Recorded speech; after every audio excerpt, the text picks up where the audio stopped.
AutoZone is your one-stop for better stopping power, helping you save time, money, and a lot of sanity by doing the job yourself. Now, to do the job right, you'll need the following tools, which can all be found at AutoZone, including a caliper compression tool and a torque wrench, which are both available through AutoZone's Loan a Tool program. Before you begin, you'll want to refer to the precautions section in your car's owner's manual for any special callouts or warnings. It's also a good idea to have a repair manual on hand to refer to during this job and any future jobs you decide to tackle. AutoZone recommends wearing safety glasses and gloves during your repair. And while not all new brake pads come with hardware, you can always pick some up at AutoZone. At any time, feel free to use the description section to jump ahead in the video. And while you're not changing your rotors today, now is a great time to check them for any irregular wear patterns or signs that they need to be replaced. Before you install the new, you have to take off the old. And while a 2001 Ford F150 is being shown here, the same steps will help you with your vehicle. Now it's time to remove the wheels.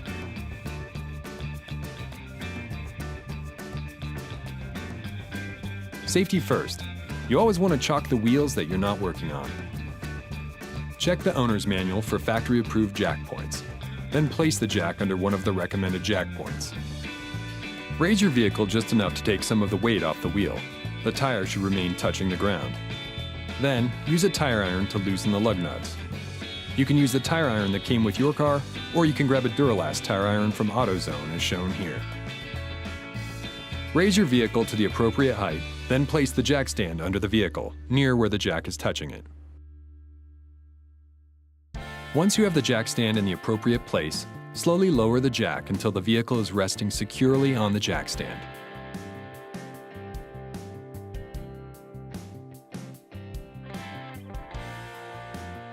Now, completely remove the lug nuts and take off the wheel.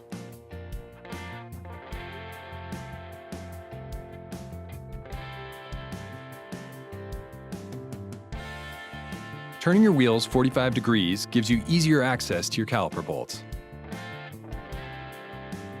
Next, the brake caliper is removed.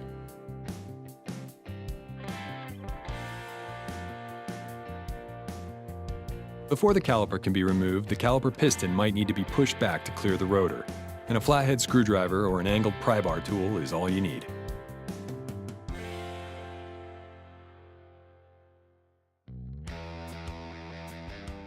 Next, remove the two caliper bolts from the back of the caliper, which requires a star bit to be used on your socket wrench.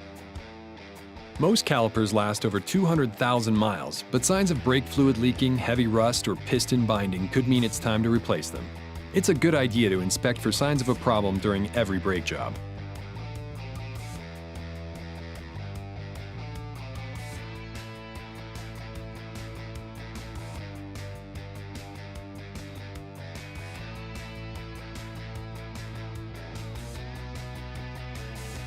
Once the caliper bolts are off, you can remove the caliper from the bracket. You may need to work the caliper back and forth before it moves freely, and a flathead screwdriver can help.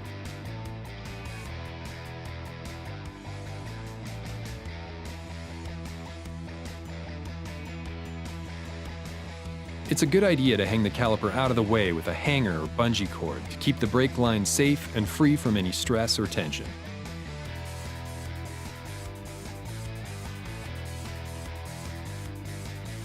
Next, remove the caliper bracket from the spindle.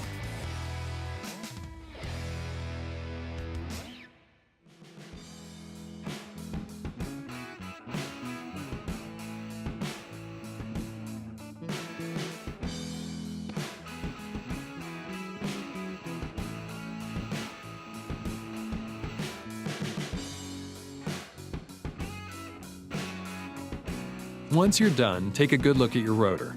Check for any uneven or irregular wear patterns. A micrometer tool will check your rotor's thickness and can help you determine if it's time to replace your worn rotors. And now's a good time to compress the caliper piston.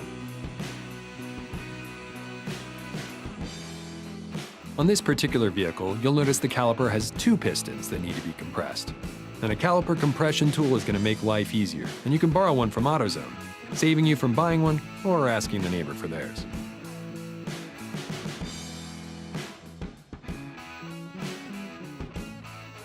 First, you'll want to compress the caliper piston that's farthest away from the bleeder valve. This helps ensure no brake fluid gets trapped inside the caliper piston.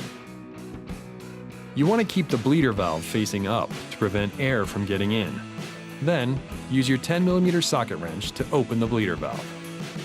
This is what allows the brake fluid to come out. You'll want to use a brake bleeder kit or a drain pan to catch the brake fluid, and try to make sure no brake fluid gets on any painted surfaces. Use the caliper compression tool to compress the piston until it stops. Then wait until all the fluid is done coming out. Now, tighten the bleeder valve.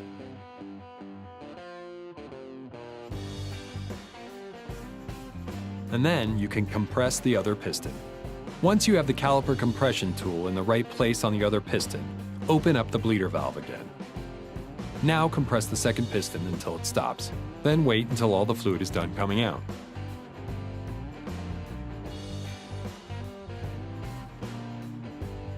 When you're finished, make sure to tighten the bleeder valve back up.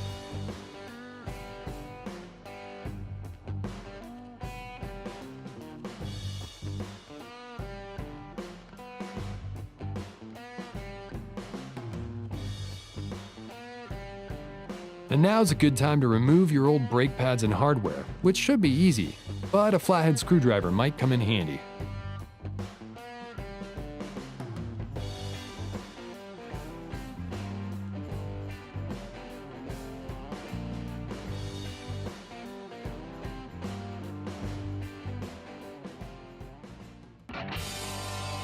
With the old pads removed, the installation can begin. The first thing we need to do is clean the caliper bracket. Be sure to clean away any dirt or debris from the caliper bracket before installing new hardware and brake pads.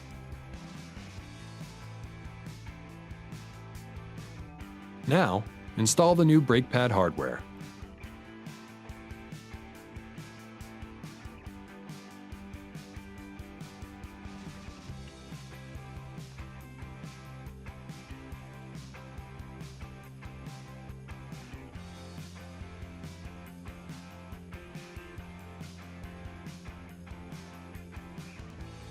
Next, the caliper bracket is ready to be installed.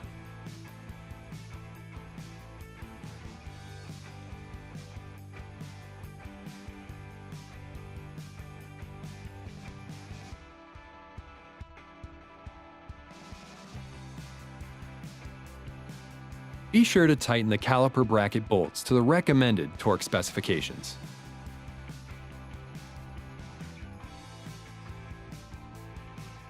Now you can install the new brake pads.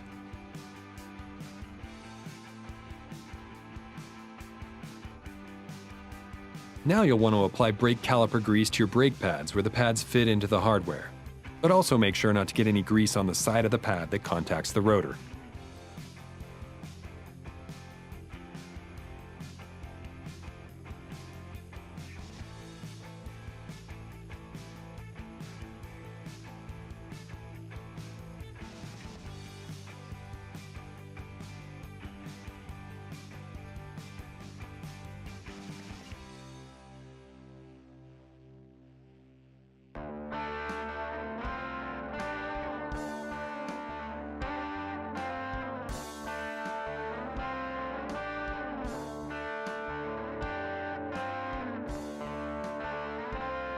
Before installing the caliper, make sure the brake hose didn't get twisted during any of the prior steps. The brake hose should be free of any loops or twists once installed. A twisted brake hose can obstruct the hydraulic fluid from applying pressure to the caliper. Before you reattach the caliper, it's a good idea to apply some brake caliper grease to the places that contact the back of the brake pads.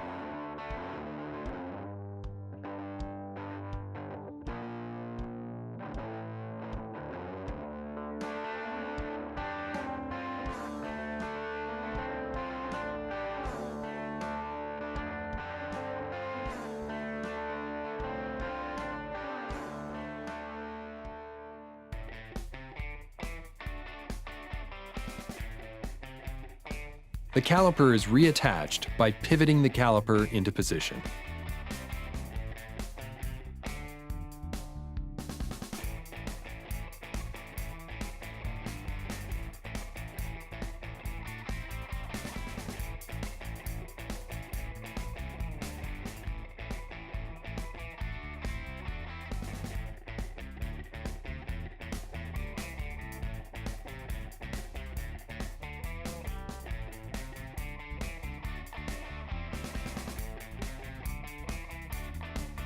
Now you can tighten the caliper bolts to the right specifications, which can be found in the repair manual.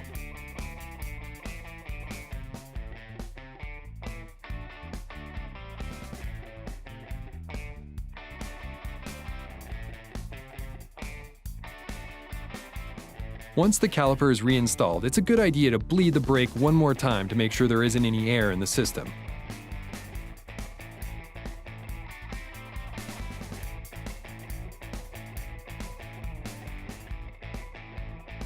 Then, tighten the bleeder valve with your 10mm socket wrench.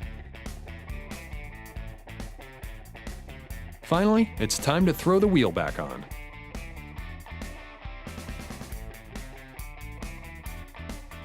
Be sure to straighten the wheel back out first.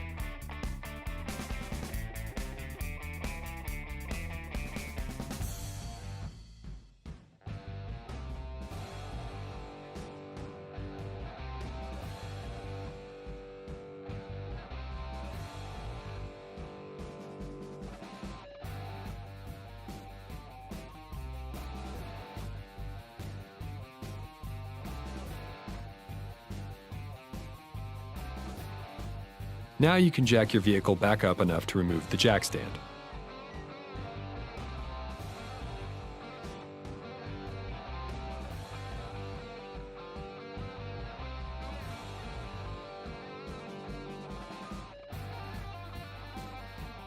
Once you've lowered your vehicle all the way so the wheels are securely on the ground, you're ready to tighten the lug nuts. When tightening the lug nuts, do so in a star pattern for easier assembly. If you don't own a torque wrench, you can borrow one for free through the AutoZone Loan-A-Tool program. With the wheel back on, now you can follow the same steps on the other side of the vehicle. Now it's time to prime it, pop it, and pour it in. To prime your brakes, step on the brake pedal several times. This helps extend the pistons closer to the pads, seating the brakes, shims, and rotor. Then pop the hood. You can check the fluid levels and pour in brake fluid if it needs it.